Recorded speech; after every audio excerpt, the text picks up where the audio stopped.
Tentu dinamika bahasa Arab atau perjalanan bahasa Arab menuai banyak sekali tantangan dan problema dalam kehidupan atau dalam menjalani dalam perjalanan bahasa Arab dari masa ke masa. Yang itu yang dimulai dari masa klasik, kemudian masa peralihan, lalu kemudian di masa modern ini. Mungkin banyak sekali tantangan, kemudian banyak sekali hambatan, kemudian sejarah-sejarah bagaimana kodifikasi maupun peralihan dari masa ke masa dan aspek-aspek yang menyebabkan bergantinya bahasa Arab atau berkembangnya bahasa Arab lintas zaman itu. Mungkin langsung saja akan kita dengarkan dan akan kita buka diskusi pada pagi hari ini yang akan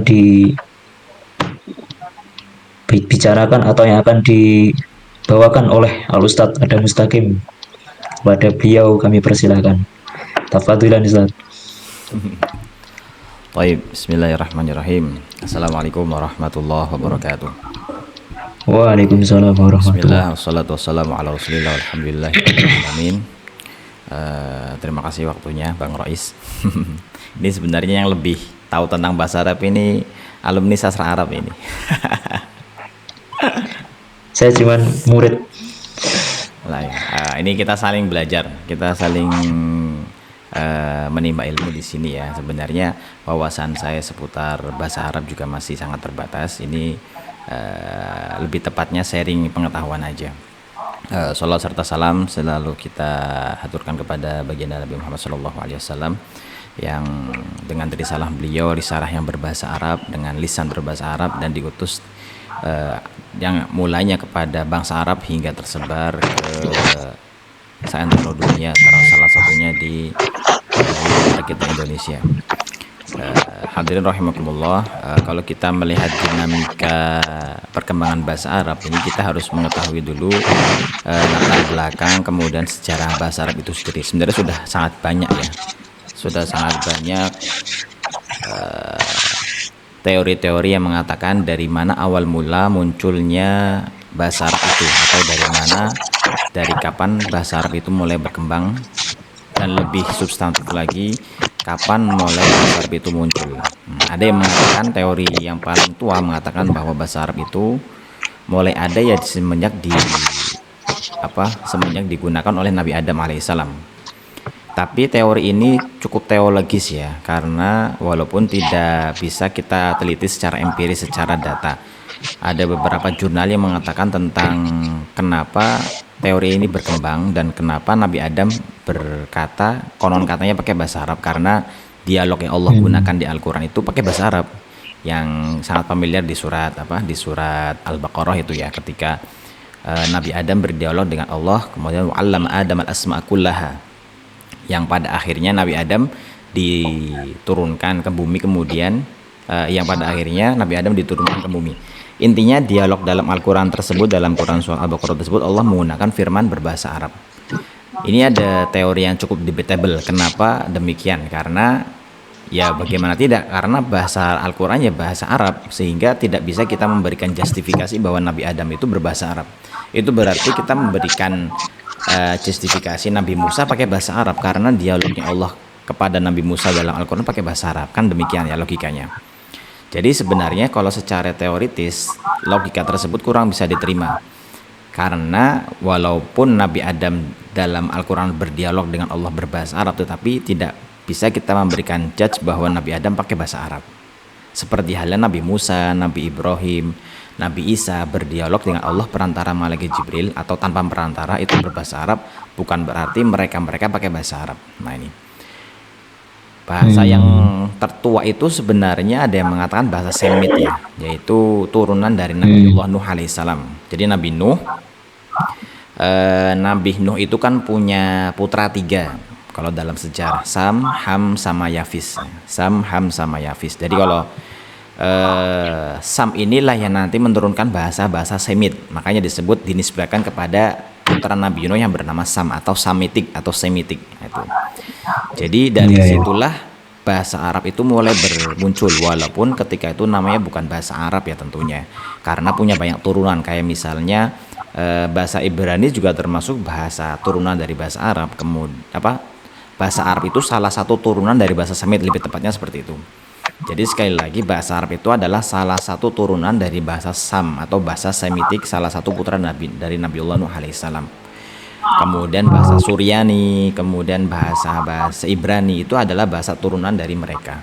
Sehingga bahasa yang digunakan oleh orang-orang Quraisy adalah sudah mengalami banyak akulturasi bahasa, sehingga menjadi bahasa Al-Qur'an yang paling fasih, bahasa fusha. Nah, itu. Adapun manuskrip tertua, ini beberapa saya baca di literatur, manuskrip bahasa Arab tertua itu ditemukan sekitar abad keempat Masehi. Abad 4 Masehi berarti 4 abad setelah kenaikan Isa al-Masih ya, Nabi Isa alaihissalam. Itu berarti ditemukan, kalau nggak salah ditemukan di Son'a, di Yaman. Karena memang nenek moyangnya orang Arab itu sendiri kan dari Yaman ya, bisa dikatakan dari suku Jurhum yang ada di selatan Hijaz. Termasuk Nabi Ismail sendiri. Nabi Ismail itu kan sebenarnya perpaduan antara orang Heksos ya, orang Heksos dengan orang Babilonia, karena Nabi Ibrahim itu kan, ini sedikit kita menyinggung masalah sejarah ya. Nabi Ibrahim itu Iya, Ustaz.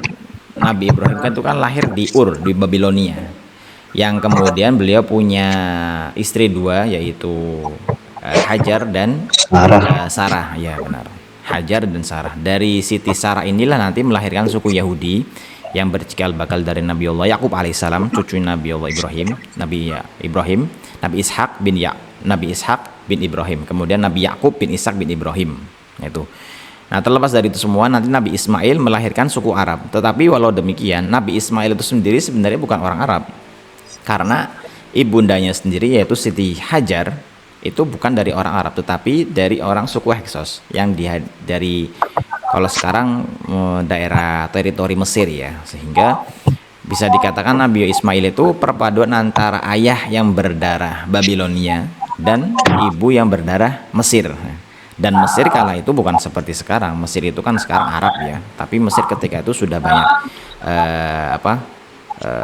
sudah belum terjamah oleh orang Arab bahkan. Sehingga Nabi Ismail adalah bukan orang Arab. Kenapa Nabi Ismail kemudian melahirkan bangsa Arab? Karena nanti pada kemudian hari Nabi Ismail menikah dengan salah satu wanita yang ketika itu ayah-ayah mereka adalah para pendatang atau orang-orang yang nomaden yang datang dari selatan bumi Arab atau di Yaman, di daerah Yaman ya. Jadi kalau kita mau meringkas kisahnya, ketika itu kan Ka'bah, bumi Ka'bah atau di Mekah itu kan belum ada kehidupan, seperti halnya doa Nabi Ibrahim yang di situ dikatakan khairu dzi zar'in 'inda baitikal muharram. Yang di situ tanahnya gersang, tidak ada satupun zara atau tanaman atau pohon-pepohonan. Sehingga doa yang sangat signifikan diucapkan oleh Nabi Ibrahim agar nanti kemudian hari bumi Mekah itu ditanami sehingga banyak kehidupan di sana. Nah, sejalan jalannya waktu, ketika Nabiullah Ismail dan Siti Hajar itu menepati Mekah, disitulah Allah memberikan banyak keajaiban, salah satunya yang sering kita dengar yaitu Zam-Zam. Nah, salah satu karakteristik orang yang nomaden di mana ada sumber mata air atau oase, disitulah mereka akan tinggal. Nah, ketika sudah ada kehidupan di Mekah yang di situ sudah ada notabene sumber mata air yaitu Zam-Zam, orang-orang dari suku Jurhum yang ada di Yaman, sehingga mereka tinggal di sana dan bermukim di sana sampai beranak pinak di sana. Seiring berjalannya waktu, mereka punya anak, salah satunya yaitu calon istrinya Nabi Ismail alaihissalam. Sehingga Nabi Ismail itu menikah dengan wanita orang Arab asli, dan Nabi Ismail yang sendiri bukan orang Arab. Di situ nanti mereka beranak pinak sampai nanti melahirkan suku Quraisy. Suku Quraisy itu ada yang mengatakan Malik bin Zuhair ya. Ada yang mengatakan Quraisy itu adalah Malik, ada yang mengatakan itu Nadhr. Ala kulli hal, orang Arab inilah nanti bermuara di situ. Walaupun nanti banyak di sekitaran bumi Mekah itu banyak orang-orang Arab. itulah nanti Oh, berkembang sangat pesat.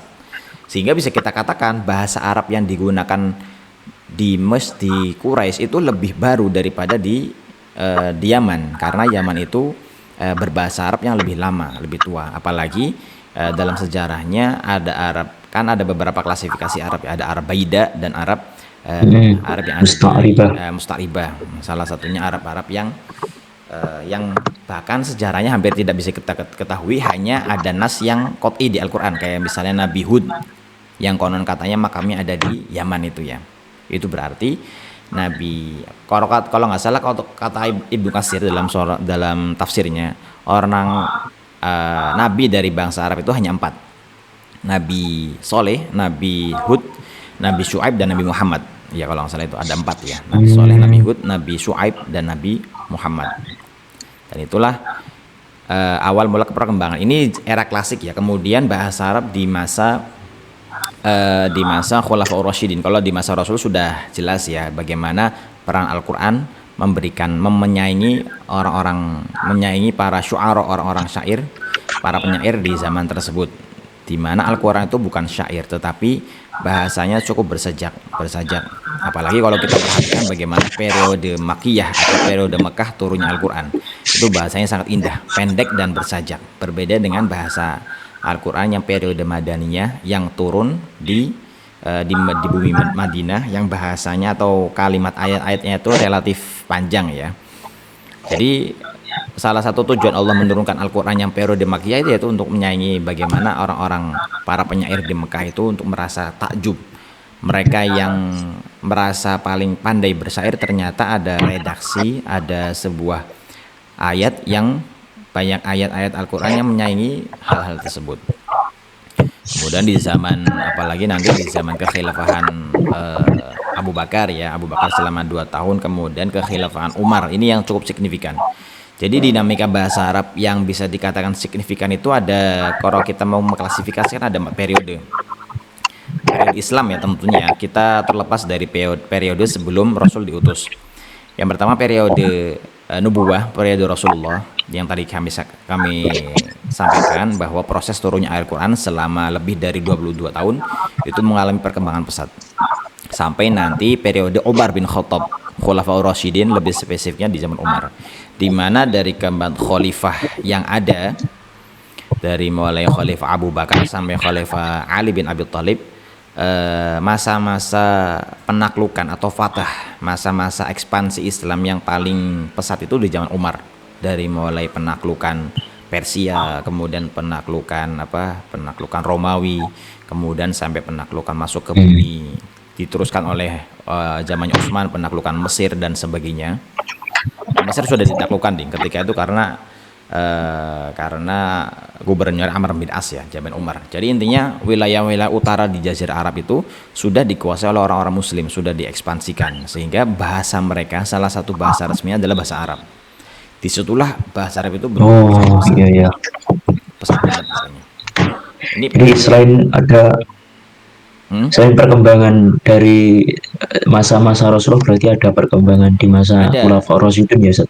Ya, sangat sih. Terutama kuncinya itu di zaman Umar. Terutama ketika pintu Hmm. kunci Baitul Maqdis itu diserahkan kepada Umar ya. Itu benar-benar perkembangan pengetahuan Islam sudah luas. Tetapi dalam tanda kutip perkembangan tersebut hanya sebatas oral, hanya sebatas verbal ya. Jadi belum ada literasi yang cukup signifikan kecuali nanti di zaman kekhilafahan Mamlakah, di zaman kerajaan dinasti dan dinasti Umayyah, nanti akan sedikit kita singgung.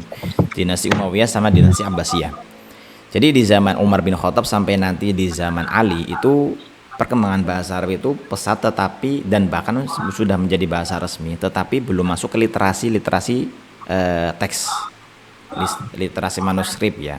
Jadi hanya sebatas oral saja, sehingga kita sering mendengar bagaimana teori hadis itu berkembang ya di zaman Khulafaur Rasyidin, zaman tabi'in, zaman tabi'ut tabi'in maksimal. Karena hadis-hadis induk itu kan hadasan itu oral ya. Baru nanti terkodifikasi ya yang sistematik di zaman Malik bin Anas, di zaman kekhilafan Abbasiyah. Hmm. Kemudian periode yang ketiga, tadi yang periode pertama Rasulullah, periode turunnya wahyu. Ketika turunnya wahyu. Kemudian dan itu masih dalam teritori Mekah, Madinah dan beberapa lingkup sekitarnya, suku-suku Arab sekitarnya. Kemudian di zaman Umar sudah berekspansi sampai ke utara, sampai ke bumi Eropa sampai ke bumi Romawi ya, sampai Persia. Dan kenapa Umar bin Khattab wafat itu kan karena itu kesakit hatian. Siapa yang tahu siapa yang membunuh Umar? Umum. Yang membunuh Umar bin Khattab, siapa Is? Lu siapa ya? Abu Lu'lu al-Majusi. Apa lu Al-Majusi ya? Abu Lu'lu Fairuz al-Majusi itu kan orang Persia. Orang Persia. Jadi orang Persia yang sengaja ke Madinah pura-pura masuk Islam karena sakit hati buminya dia ditaklukkan oleh umat Islam. Yang ketika itu khalifahnya Umar bin Khattab, sehingga dalam keadaan sholat Umar bin Khattab ditikam dari belakang. Yaitu karena ketika itu pasca ditaklukkan Persia. Bagaimana imperium besar sekelas Persia dan Romawi itu bisa ditaklukkan di tangan Umar bin Khattab dan imperium-imperium yang lain kecil-kecil ya. Kemudian di zaman mulai nanti di zaman Umar di zaman Mamlakah, di zaman Utsmaniyah di zaman dinasti Umayyah ya, dinasti Umayyah yang diprakarsai oleh Muawiyah bin Abi Sufyan, itu baru nanti mulai tersebar ke beberapa kepulauan seperti kepulauan Siprus, kepulauan Sisilia, dan itu semua berbahasa Arab. Jadi bisa dibayangkan kepulauan yang ketika itu benar-benar nol dari bahasa Arab itu bisa bisa masif karena ada penaklukan itu. Di periode yang ketiga, di zaman itu sudah banyak ulama-ulama, bahkan ulama-ulama yang non Arab pun banyak. Kemudian sampai nanti tumbangnya dinasti Umayyah diteruskan oleh dinasti Abbasiyah itu ya, dinasti Abbasiyah yang berpusat di Baghdad. Wah, itu apalagi lebih pesat lagi, berkembang sekitar 700 tahun ya, 700-600 tahun dinasti Baghdad. Dan Baghdad itu kan ketika itu bukan ya, termasuk bukan Arab. Irak itu kan bukan Arab ya, Irak itu ya Romawi, kayak sama Syam itu ya. Sehingga Tapi kan bukannya ini ya, Irak semenanjung Arab masih masuk. Semenanjung Arab. Itu kan setelah penaklukan Umar bin Khattab, ketika perang Ajnadin itu ya, Ajnadin. Sebelumnya itu kan masih teritori Romawi. Romawi kan dibagi dua, Romawi Timur sama Romawi Barat. Barat. Barat itu. Oh iya ya, benar. Kalau Irak itu Persia. Jadi semenanjung perbatasan itu ya, Irak kan masih sekitar Persia ya. Jadi semenanjung Arab tetapi perbatasan gitu. Itulah. Siap. Baru nanti dan ini yang perlu dicatat ya, bahwa bahasa Arab itu mulai dilirik itu ya di zaman kekhilafahan ketika banyak teks-teks berbahasa Yunani. Karena kita tidak bisa kita mungkiri ya, dulu orang-orang Yunani itu orang-orang Eropa khususnya, tetapi orang tidak secara umum ya, hanya orang-orang Eropa, orang-orang filsuf, orang-orang yang banyak mencatat itu banyak bahasa Arab itu banyak dipengaruhi, sehingga bahasa Arab itu, bahasa selain Arab itu ketika itu diterjemahkan dari dan ke bahasa Arab. Makanya banyak filsuf itu sebenarnya dipengaruhi oleh para filsuf barat terdahulu, kayak Ibnu Rushd, Al-Farabi, kemudian Ibnu Sina dan sebagainya. Itu mereka kan multidimensi keilmuan ya. Salah satu bidang keilmuannya mereka kuasai adalah filsafat, dan filsafat itu ya bermuara sebenarnya bukan dari rahim Islam, tetapi dari rahim orang-orang filsuf itu, orang-orang Yunani ya, dan sekitarnya, diterjemahkan dari bahasa mereka ke dalam bahasa Arab. Surat menyuratnya raja-raja dulu ya, kayak misalnya ambil contoh satu, misalnya Raja Hisam ketiga, itu khilafah Bani Umayyah yang ada di Cordoba, yang ada di Andalusia, itu kan surat-suratan sama Raja George yang kedua yang ada di Inggris tuh ya. Padahal Inggris ketika itu ya berbahasanya bahasa Inggris, bahasa mereka. Dan Inggris itu ketika itu belum ada apa-apanya. Jadi sampai segitunya.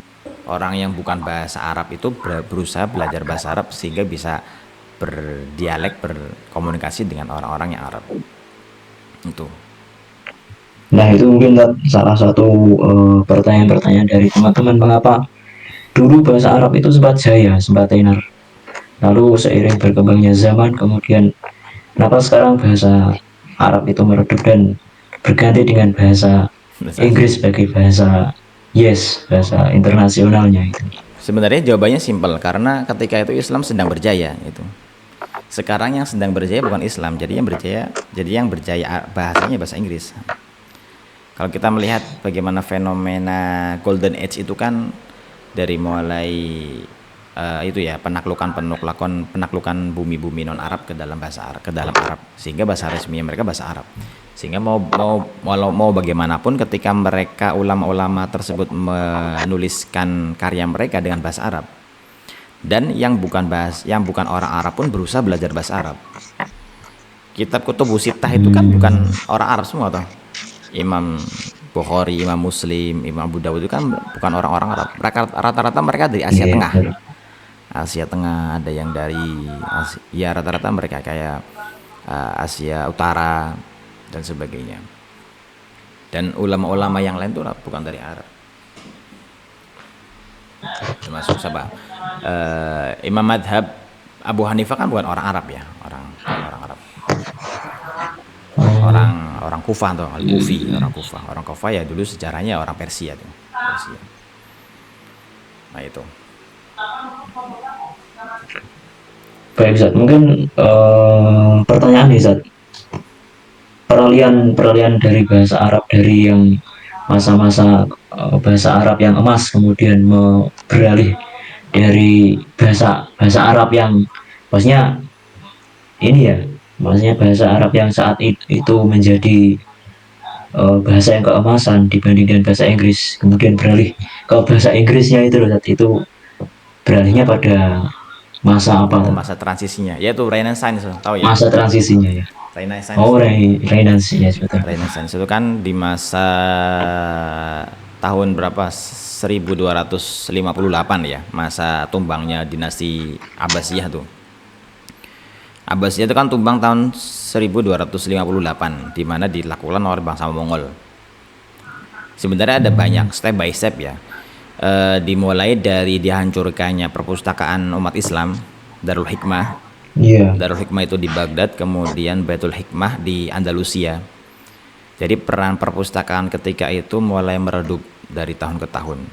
Itu mulai pertama. Jadi melek literasinya semakin meredup. Ya sama kayak negeri kita ya. Ada salah satu penelitian mengatakan bahwa minat baca orang Indonesia itu rendah banget, bahkan sampai 0,001%. Itu kan ya Wow. tinggal tunggu waktunya aja. Ya sama seperti ibarat peradaban itu seperti anak lahir ya. Anak lahir kan mulai dititah, merangkak dititah, kemudian pemuda apa anak kecil, kemudian remaja. Ya sama, peradaban Islam itu seperti itu. Ketika masih menginjak masa remaja itu lagi semangat-semangatnya. Tetapi nanti akan ada waktunya akan tumbang. Orang tua kemudian jadi syekh, kemudian meninggal, ya itu sama. Jadi awalnya tuh ya tuh, sampai pada puncaknya tuh ya Renaissance itu. Semua literatur bahasa Arab itu dimusnahkan. Bahkan kalau nggak salah kata Imam Ghazali ya, atau Imam Ibnu Taimiyah pernah mengatakan, ketika bumi Syam itu ditaklukkan ketika bumi Baghdad itu ditaklukkan oleh orang-orang Mongol, kemudian terjadi perang salib itu ya. Perang salib yang perang salib kan ada banyak babak ya. Itu sungai-sungai itu mengalirkan berwarna keruh, warna hitam. Kenapa? Karena dipenuhi oleh tinta-tinta para ulama. Jadi bukunya dimusnahkan sehingga sungai itu jadi keruh warna hitam karena hitam-hitam karena tinta itu. Sehingga kalau kita mengatakan, kalau kita lihat ke toko-toko kitab itu kan banyak banget ya. Saya beberapa kali itu berkunjung ke toko buku yang ada di Surabaya. Itu kan besar banget itu. Jadi betapa banyak karya-karya umat Islam ketika itu. Tetapi sebenarnya karya umat Islam itu yang sekarang dipublish di banyak penerbit di seluruh dunia itu nggak ada apa-apanya. Mungkin hanya sekitar 1%-an saja. Sehingga banyak yang lebih dimusnahkan daripada yang dipublish zaman sekarang. Itulah. Itu Oh, karena yaitu step by step umat Islam ketika itu sudah tidak melek pada literasi sehingga banyak dimusnahkan. Sangat disayangkan ya. Bahkan ada salah satu ulama kan sudah bukanlah rahasia umum lagi ya, bahwa ulama-ulama terdahulu itu ketika mereka menuliskan kitab itu sampai berjilid-jilid. Bahkan Hmm. usianya itu tidak bisa ditimbang. Kok bisa usia sependek itu bisa melahirkan kitab sebanyak itu? Ada satu ulama saya, ulama Ibnu Akil. Ibnu Akil itu mengarang kitab, satu judulnya itu 400 jilid. 400 jilid, bisa 400 jilid. Setiap jilidnya itu lebih dari 500 halaman. Jadi kan usianya itu nggak ketuk daripada karyanya. Minim banget. Belum lagi Imam Nawawi, kemudian Imam Ibnu Hajar dan sebagainya. Ya, karya-karya mereka tuh yang terselamatkan sampai sekarang. Tapi ini Ustaz, menyinggung tadi yang pemusnahan buku secara massal tadi, bukanlah itu merupakan ini ya, bentuk ekspansi Barat terhadap umat Ya, Islam. ekspansi salah satunya itu. Salah satu bentuk ekspansinya dimusnahkan dulu. Kadar intelektualitasnya itu dimusnahkan. Salah satunya ya apa? Salah satunya ya buku itu literasi. Karena sumber informasi ketika itu ya kalau nggak melalui buku ya melalui lisan toh. Nggak ada media sosial. Media sosial yang paling efektif yaitu Ya, benar-benar. hanya buku. Sehingga menurut orang-orang Barat cara efektif untuk bisa memusnahkan peradaban Islam ya dengan literasi itu. Di samping memengaruhi masuk ke dalam ini ya kubu politik itu ya. Politik termasuk tumbangnya Turki Utsmani itu kan ya karena banyak musuh dalam selimut itu. Tapi itu urusan politik. Oh iya, benar. Termasuk karya-karya emas eksak tas zaman sekarang itu kan ini ya banyak yang nonem. Jadi banyak banyak manuskrip di barat, terus termasuk di barat itu banyak kitab-kitab berbahasa Arab itu yang tidak ada karya, tidak ada tidak ada nama penulisnya, atau yang sudah diterjemahkan ke dalam bahasa Inggris banyak penulis tanpa penulis, jadi istilahnya no name ya, NN. Jadi kita patut curiga terhadap mereka. Sebenarnya itu adalah karya-karya umat muslim ketika itu. Jadi temuan-temuan mekanika, temuan-temuan yang sifatnya ilmu-ilmu eksak itu ya, itu sebenarnya kan cikal bakalnya dari prototipnya dari orang-orang Islam. Ya Ustaz, mungkin kita sudah menyinggung banyak sekali beberapa sejarah, kemudian dari masa klasik, kemudian beralih ke masa peralihan atau masa perkembangan, dan tentu itu banyak sekali aspek yang eh, terdapat di dalam pembahasan-pembahasan itu, baik aspek politik, aspek ekonomi, sosial, budaya. Nah, kemudian eh, kita akan mungkin Ustadz akan berbicara atau akan menjelaskan terkait dengan peralihan menuju yang modern atau bahasa yang modern, yang seperti sekarang apa ya dilakukan atau digunakan oleh teman-teman pesantren, atau saat ini di teman-teman kuliah yang menggunakan bahasa Arab modern seperti itu. Oke, oke, baik. Kalau yang tadi saya sampaikan itu empat fase itu fase klasik ya, dari fase Rasulullah sampai fase Abbasiyah ya. Karena nanti fase Utsmaniyah, fase Ottoman, fase Ottoman yang ada di Turki pusatnya di Konstantinopel itu sebagian berbahasa Arab, sebagian bahasa Turki. Bahasa pemersatunya bahasa Amnya. Arab itu. Kalau bahasa Amiyah itu bahasa setiap negara kan punya dialek sendiri toh. Jadi bahasa Amiyahnya Iya. orang Maroko ya jauh beda sama bahasa Arabnya orang Arab. Jauh beda, enggak jauh. Hmm. Bahasa Amiyahnya orang Maroko itu lebih cenderung ke bahasa Spanyol, bahasa Eropa utara, Eropa sana ya, kayak daerah Perancis. Spanyol, Portugal itu ya. Ya kan, bahkan lahjahnya pun lahjah orang Arab Spanyol ketika berbicara kan lahjahnya kayak bahasa Spanyol, padahal mereka berbahasa Arab. Berbeda dengan misalnya orang Turki, orang Irak, orang Irak. Orang Irak itu bahasa amiyahnya itu seperti bahasa amiyahnya orang-orang Eropa, orang-orang kayak misalnya orang Turki itu ya, orang Perancis. Prancis itu ya, orang Prancis. Jadi kayak jokesnya itu kayak bahasa kumur-kumur. Padahal bahasa Arab, Oh susah iya dipahami. benar. Tapi ketika mereka berbahasa Arab fusha, otomatis bisa dipahami satu sama lain. Walaupun ini ya, ini upaya pan-Arabisme, pan-Islamisme kan belum bisa tercapai zaman sekarang. Pan-Arabisme aja, pan-Arabisme yang mengatakan bahwa bahasa pemersatu itu belum bisa disatukan secara mutlak. Masih banyak perpecahan di situ. Jadi intinya apa dinamika di era modern itu lebih kompleks sebenarnya, lebih kompleks dan lebih banyak tantangan ketimbang zaman dahulu. Kalau dulu tantangannya Hmm. itu tantangannya hanya sebatas apa? Dulu kan belum ada benua Amerika ya. Benua Amerika itu kan ditemukan oleh siapa? Christopher Columbus itu ya.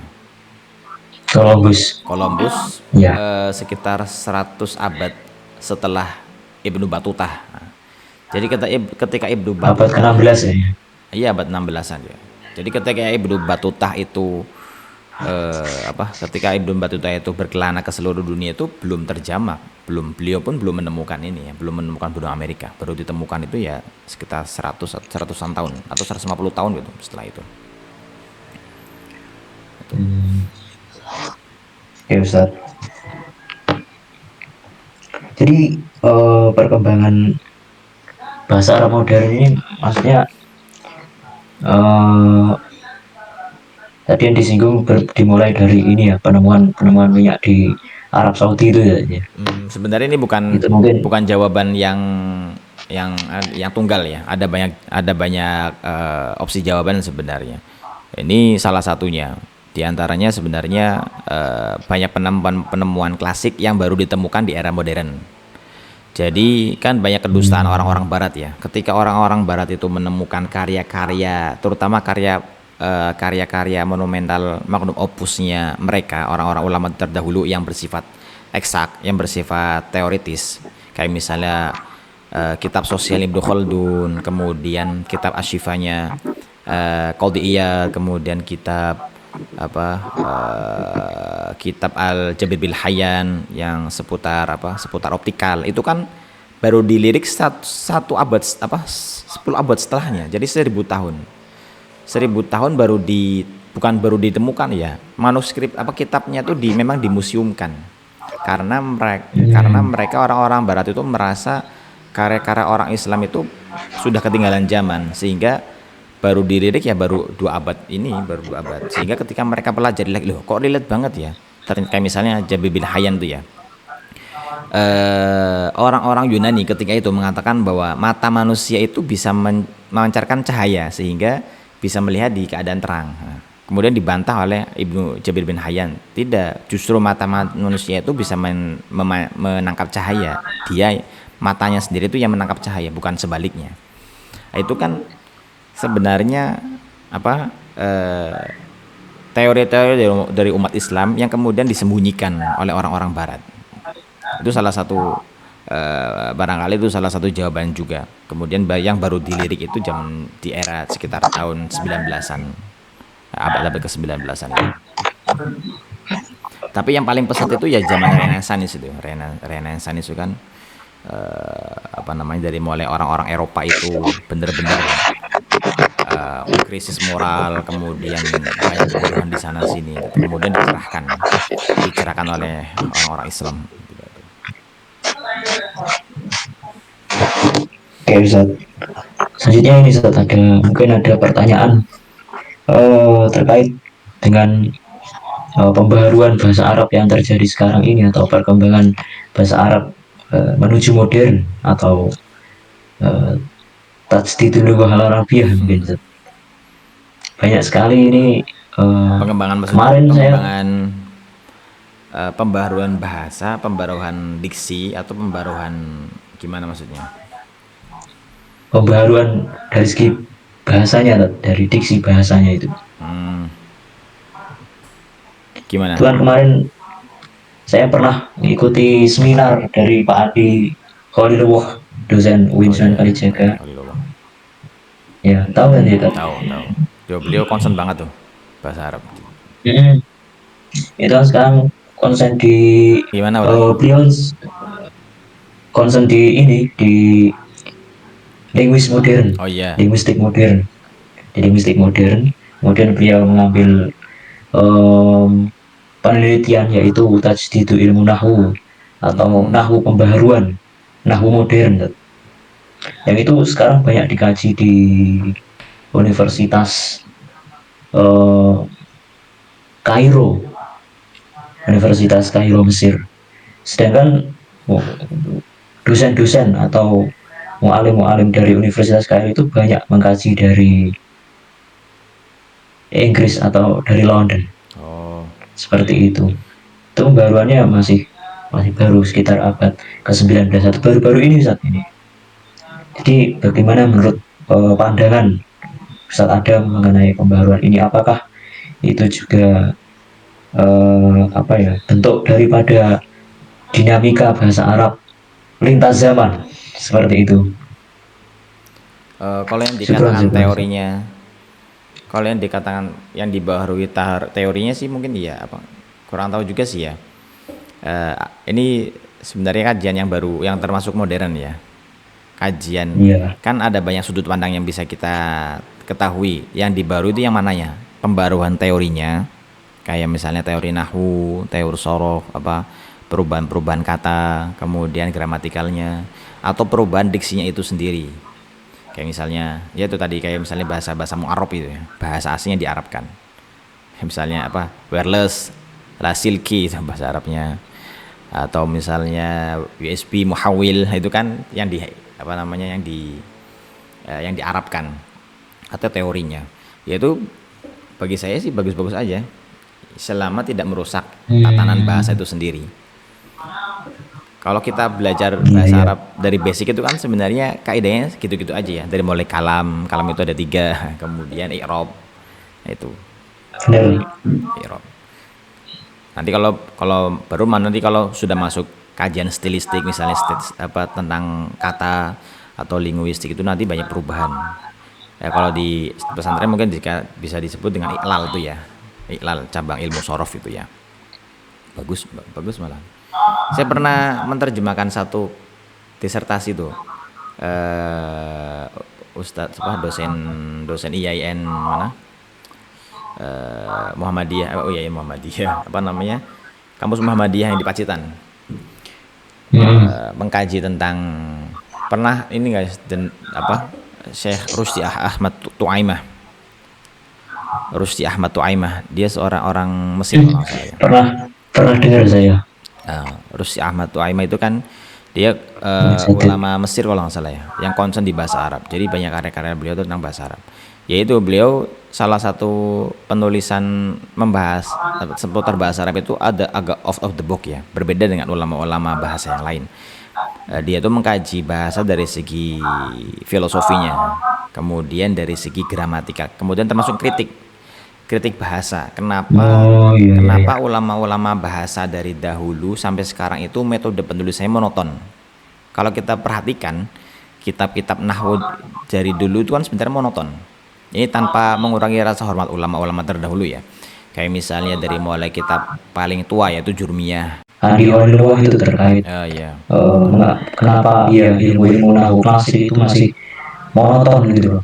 monoton. Jadi sekarang kemudian beliau pergi ke Mesir, kemudian buat untuk apa namanya, pergi ke Mesir untuk melaksanakan penelitian itu, dan itu menemukan beberapa aspek pembaruan dari yang sebelumnya dari klasik menuju uh, tasdidu ilmu nahu itu. Tapi Banyak kalau sekali saat secara itu.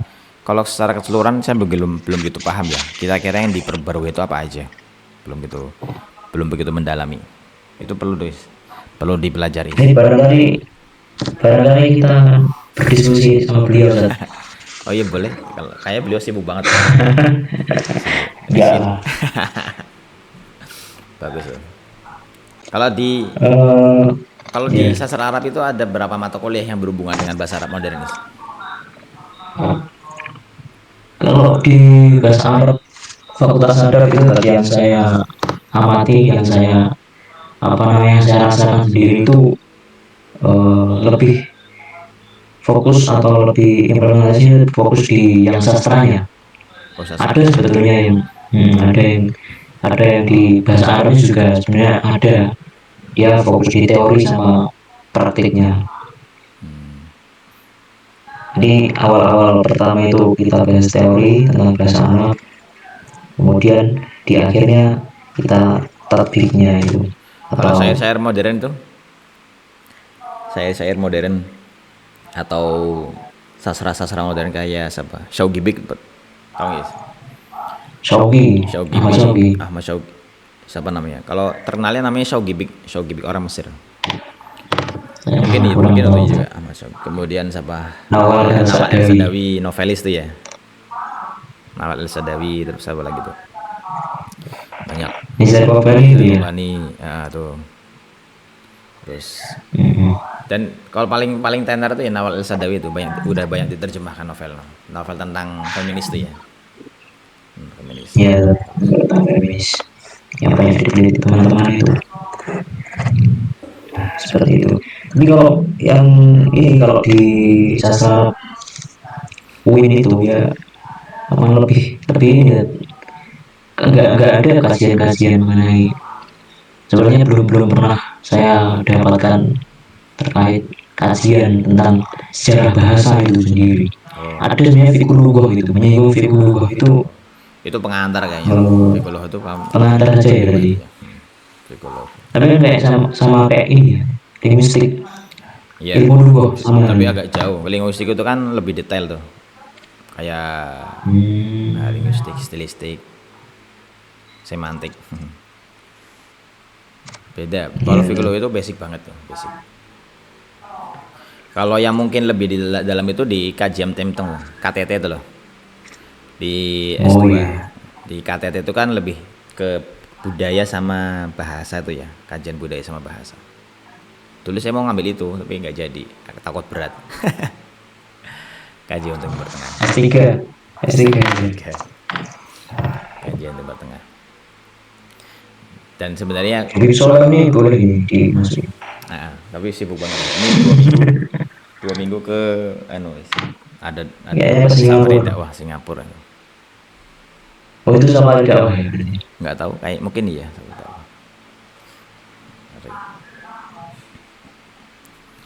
Kalau menurut kamu Yes, menurut kamu urgensi bahasa Arab zaman sekarang gimana Yes? Sudah masih urgent nggak? Kayak zaman dahulu. Kan sekarang sudah ini ya, sudah bisa dikatakan bahasa Arab itu kayak the second class daripada bahasa Inggris ya. Kalau bahasa Iya. Inggris kan first class. Bahkan bahasa Arab itu kayak dianakterikan dan mungkin inferior itu ya. Kalau menurut gimana? Menurut udah masih relevan nggak kita pelajari? Kemudian Hmm, dinamikanya di hadap masyarakat itu gimana?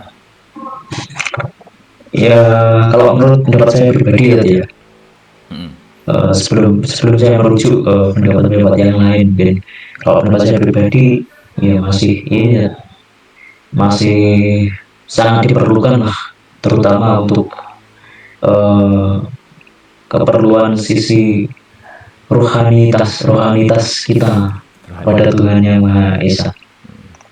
Kalau Selain itu juga Hah?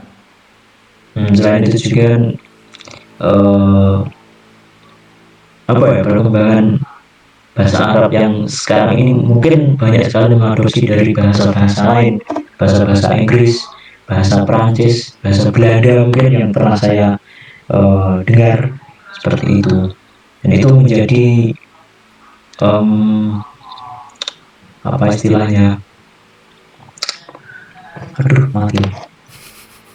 Mas Mozart, Soti, Ya Mas Mo.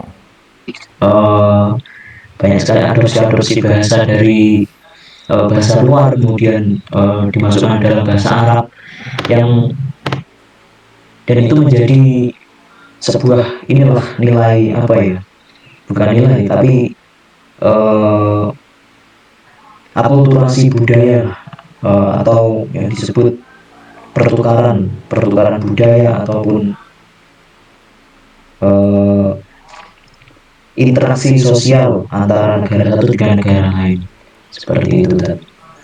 Kalau misalnya ada yang tanya, kan sekarang udah banyak buku-buku terjemah, bahkan Al-Quran sendiri sudah diterjemahkan. Ngapain kita belajar bahasa Arab? Gimana sih jawabnya?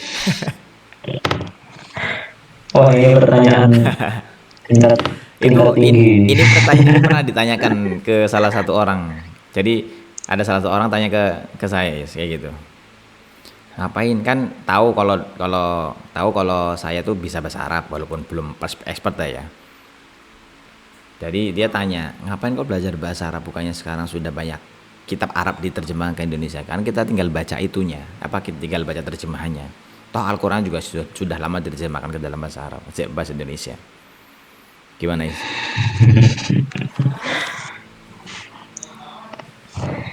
Iya, ini menyangkut ini lah, apa namanya? Ya, kalau dulu itu di pondok-pondok modern atau pondok-pondok bahasa lah itu eh, apa namanya? Al al al miftahul dunia atau bahasa adalah jendela dunia, Oh mungkin iya, seperti itu. Jadi selain kita mempelajari ilmu-ilmu yang mempelajari apa namanya ilmu-ilmu dalam kitab-kitab Arab misalnya, tapi kan kita bisa apa istilahnya ya, eh, bisa mengamalkan atau menindaklanjuti bahasa Arab itu untuk sebagai fasahatul kalam atau mungkin untuk maharatul kalam seperti itu, untuk muhadasah lah seperti itu, berdialog, bagus ya. bernegosiasi seperti itu. Iya benar. Kalau menurut Ustadz Adam bagaimana Ustadz? Jika ada. Yo, sama sekali tidak masalah, sama sekali bahkan wajib, penting banget ya menurut saya. Kalau saya mau melogikakan itu seperti kebutuhan kita terhadap kebutuhan primer manusia. Apalagi sebagai seorang muslim ya. Ada nilai zaukiyah di situ. Kita baca Al-Qur'an itu kan harus dengan rasa ya. Kita tidak mungkin bisa merasakan rasa Al-Qur'an sebelum tanpa kita belajar di bahasa Arab gitu. Itu menurut saya sih itu. Apalagi beda ya. Kalau kita perhatikan baca kitab terjemah dengan baca kitab asli itu lebih mengena baca kitab aslinya. Walaupun kadang kita sering nggak paham ya, tapi feelnya lebih kena. Saya sendiri seperti itu. Kalau misalnya baca kitab-kitab yang tipis saja, kok baca terjemahannya tuh gini banget, nggak ada feelnya di kitab berbahasa Arabnya langsung. Pokoknya jauh. Saya merasanya gitu. Baca kitab terjemah itu berbeda rasanya, nggak ada feel yang didapat. Ya, berarti kalau artinya antum sebagai muallim mungkin lebih lebih taktik atau lebih implementasinya lebih ke linguistik yang klasik atau bahasa yang modern tadi ya. Saya lebih senang bahasa Arab modern, bahasa Arab modern ya. Kalau kita belajar bahasa Arab modern itu insya Allah bahasa Arab klasik bisa menyesuaikan. Tetapi bahasa Arab, kalau kita menguasai bahasa Arab klasik, itu bahasa Arab modern itu susah banget untuk dipelajari, untuk dipahami ya. Dan itu problem klasik yang sering dihadapi oleh para santri di Indonesia. Santri ketika dihadapkan dengan kitab-kitab kuning, barangkali mereka lancar bacanya ya. Tas-tas lah. Jadi kalau dihadapkan dengan koran aja, koran bahasa Arab itu mereka kewalahan, susah. Iya. Susah. Kayak misalnya banyak jawal, apa artinya jawal? HP. HP. Apa artinya jawalah? Jawalah sepeda. Jawalah. Kalau jawalah nariyah. Apa itu ya? Jawalah nariyah ya motor, sepeda motor, nariyah. Nah, itu kan Gitu istilah-istilah ya. yang sangat asing banget bagi para santri-santri klasik ya, pondok-pondok klasik. Jawal itu kan kalau dibahasakan secara etimologis ya muter, muter, orang yang muter, Jawal itu kan sigo mubalaghah itu ya, dari kata jalun, jawal, berarti orang yang selalu muter gitu ya.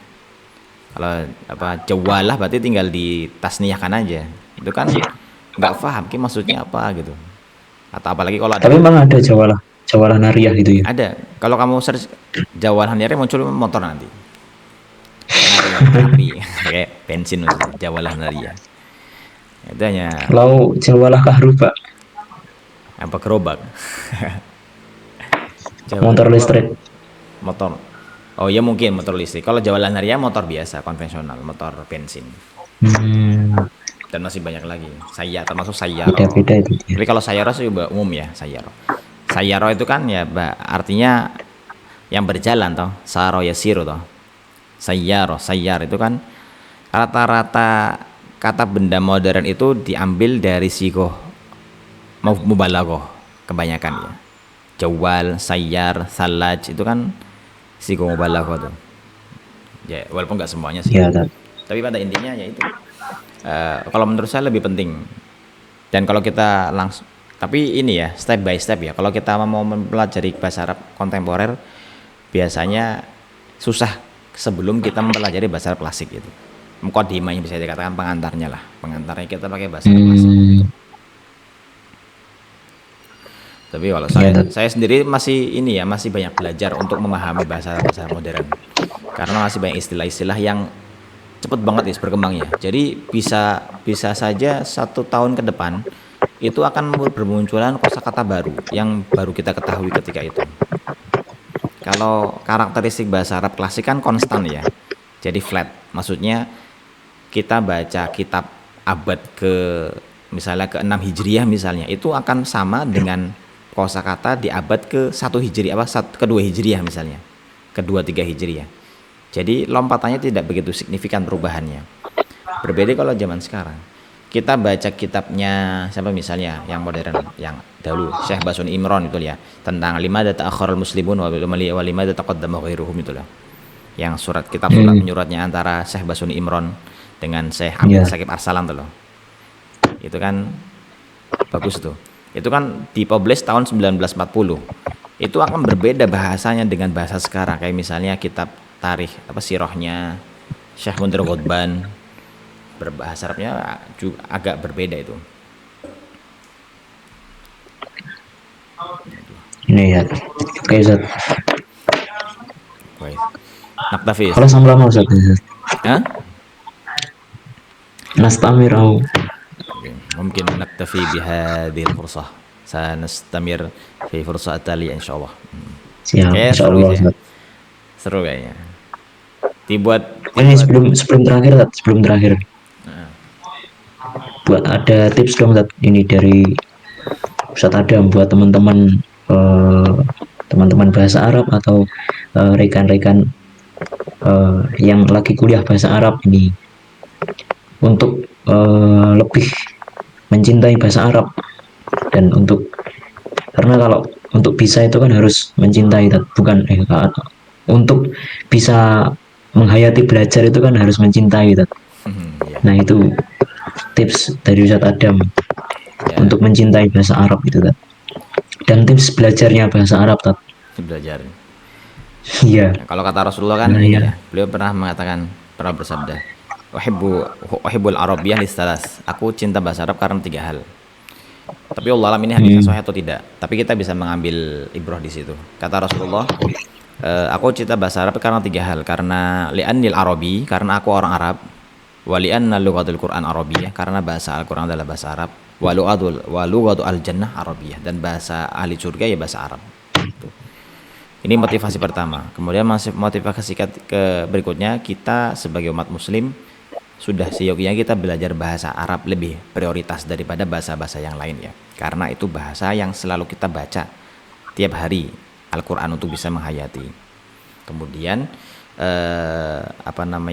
percampuran budaya yang ada di dunia itu tidak hanya percampuran kita dengan orang-orang barat, tetapi kita juga sering berinteraksi dengan orang-orang Arab, minimal kalau kita haji atau umroh ya ketika itu sebenarnya. Dan sebenarnya tidak ada kata tidak mungkin, tidak ada kata untuk tidak mau, tidak mungkin, tidak bisa untuk tidak mempelajari bahasa Arab, karena sudah banyak akses ya, dari mulai buku, mobile, kemudian desktop itu kan ya tidak ada ruang, tidak ada batasan dan ruang lah, tinggal mau atau tidak itu ya, mau atau tidak, sebagaimana kemauan orang-orang abad-abad terdahulu Golden Age mempelajari bahasa Arab itu seperti mempelajari bahasa ibu mereka sendiri, bahasa bahasa ibu mereka. Kalau tips untuk bisa untuk belajar bahasa Arab itu ya piye Sebenarnya berangkat dari kemauan sendiri sih ya. Kalau kita sudah mau, insya Allah sudah ada akan banyak jalan. Tapi kalau mulanya itu sudah terpaksa, ikut kursus itu kata karena terpaksa, aras-arasan misalnya, ya nanti hasilnya nggak maksimal.